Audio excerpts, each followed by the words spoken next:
শোন গেদা, না তো মিয়া দেখতে যেতেছি, ওই মিয়া পক্ষ জানি কোনোভাবেই বুঝতে না পারে যে তুই কানা। আচ্ছা আব্বা।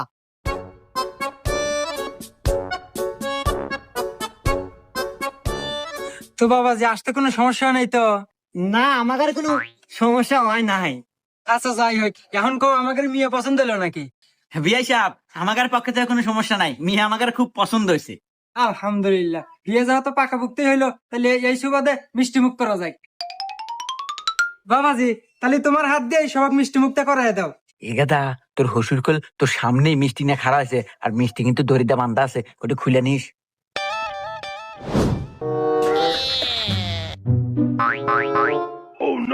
শ্বশুর আব্বা, মিষ্টি তো হুক নক নকে, মনে হয় মিষ্টি ছুরা কম দিছে।